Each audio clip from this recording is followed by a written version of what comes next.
Hello po mga kababayan, si Dante Maravillas. Yung kampo ni dating Speaker Martin Romualdez, nag-react na mga kababayan ngayon tungkol doon sa papreskon kaninang umaga ni DPWH Secretary Vince Dizon about the 87 individuals recommended charges of plunder, malversation, anti-graft, bribery, and others. Nasabi niya managot ang dapat managot. Number 1 kasi doon sa lista si Speaker Martin Romualdez. Ito yung sinasabi natin, nagkakalituhan sa interpretation. Kasi pag pinakinggan mo at a glance, pag hindi mo inanalyze ng maayos yung sinasabi sa press con, parang, kasi siyempre, ito yung nakikita 87 individuals. Number 1 si Martin Romualdez. Lumalabas, may recommendation for a case of plunder laban kay Martin Romualdez. Di ba po? At a glance yun yun ang iisipin ng mga tao. Hindi po yun ganun. Sabi nga natin sa unang video natin. Ngayon, nilinaw pa ito. Nagpalabas ng statement yung kampo ni Martin Romualdez through his lawyer po. Yan yung kanyang abogado.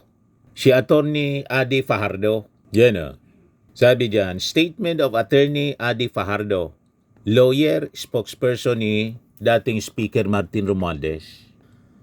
Sabi niya po sa kanyang statement, we take note of the DPWH Secretary's statement. However, it is important to clarify that a DPWH recommendation is not a finding, much less a determination of guilt. Hindi niya totoo that the ICI has recommended to the Ombudsman that former Speaker Ferdinand Martin Romualdez be charged with plunder or other serious crimes related to the flood control or 2025 budget issue. In fact, the ICI made it clear in the referral report that it was issued without finding or conclusion of guilt or liability on the part of former Speaker Romualdez.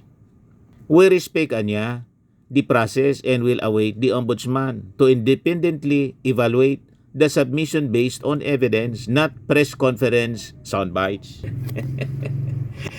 Tama. Yun man talaga po. Kasi pag pinakinggan mo, lalo't may visual aid, lumalabas at a glance, nire-recommenda na ng ICI yung plunder case laban kay Martin Romualdez, number 1 pa sa lista. Dagdagan pa ng caption ng ABS-CBN. In his year-end press conference, Secretary Vince Dizon said the DPWH has recommended criminal and administrative charges against a total of 87 individuals, including former House Speaker Martin Romualdez, in relation to the flood control corruption scandal. O, di ba? Number 1 sa lista si Martin Romualdez. Mali po yung ganon na pagkaunawa. Kaya sabi ng kanyang abogado, wala man anyang plunder case, no guilt. Romualdez camp rebukes claim over flood control.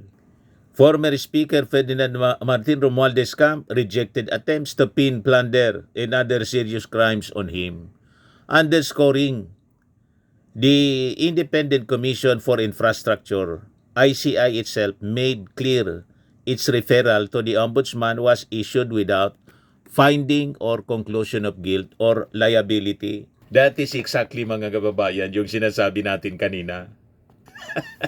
May mali siya po yung press con.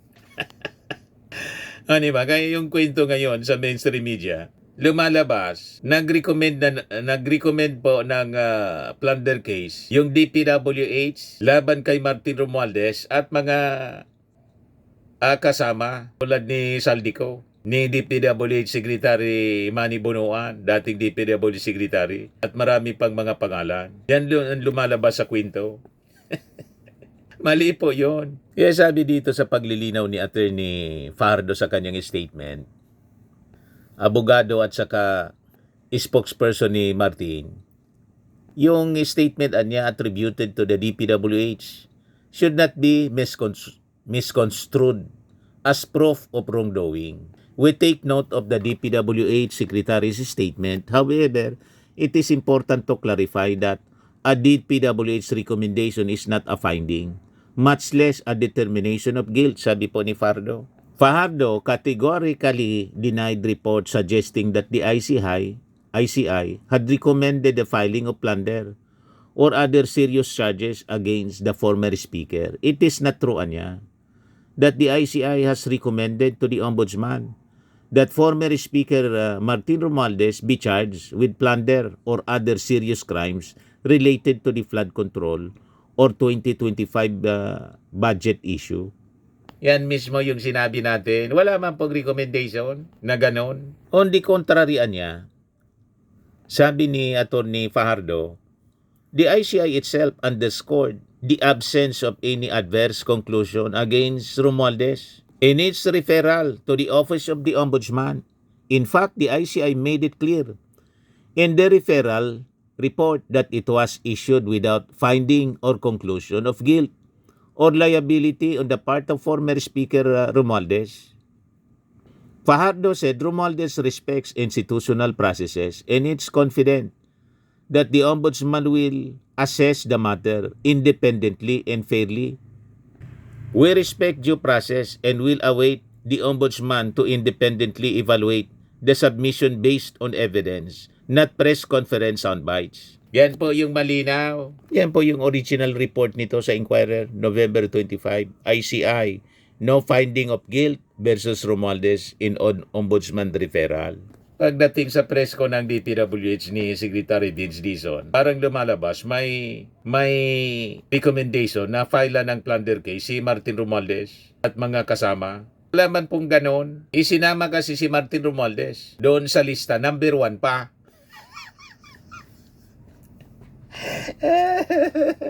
So nagkakalituhan, mga kababayan. Siyempre, yung pagkaintindi nito, ganyan yung presentation, 87 individuals recommended charges of plunder, malversation, graft, bribery, and others. Tapos number 1 si Martino.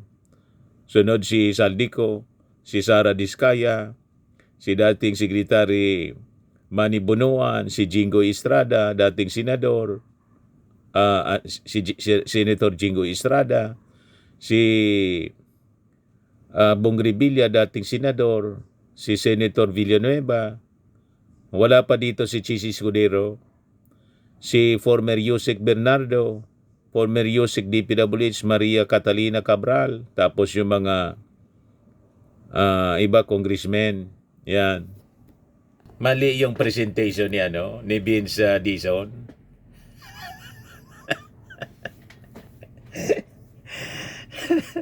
Mali yung papresko niya, mga kababayan. Parang ginagawa ito ni Vince Dizon to appease the public. Kasi, di ba, sinabi kasi ng ating Pangulo na before Christmas may mga makukulong na. So yun, mga kababayan, napakalaki ng pressure. Lalo yung mga nakakulong, sabi ng mga critics kasi, mga sapsap, puro mga sapsap at saka dilis. Kaya gusto nila na ma-appease yung clamor ng publiko at yung mga critics po. Pinipilit na isabit si Martin Romualdez. Pinapalabas, mga kababayan, may recommendation ng na plunder case kay Speaker Martin kasi pag si Speaker Martin masasabing big fish. Yan ang linya ng mga propagandista, mga kababayan. Yung DPWH. Pag kayong magpagamit sa propaganda ng mga dilawan at mga DDS lalo. Linawin yun yung mabuti. Yung Secretary Vince, siguro baka mag-react si Secretary Vince dito sa naging payag ng abogado ni Martin Romualdez na yung ICI niya, wala mang recommendation ganyan. No findings of guilt nga Pakinggan natin yung statement ng kanyang abogado ni Martin Romualdez. Ito pa.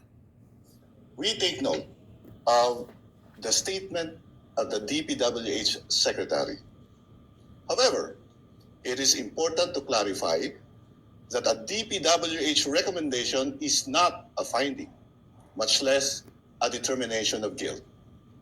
It is not true that the ICI has recommended to the Ombudsman that former Speaker Ferdinand Martin G. Romualdez be charged with plunder or other serious crimes related to the flood control of 2025 budget issue. In fact, the ICI made it clear in their referral that it was issued without finding or conclusion of guilt or liability on the part of former Speaker Romualdez. We respect due process and will await the Ombudsman to independently evaluate the submissions based on evidence, not press conference soundbites. May konting may konting banat na yung kampo ni Martin Romualdez. Parang namimiyasa kasi anya kayo. Sa pagpapapreskon. At yung facts, parang binabaluktot ninyo.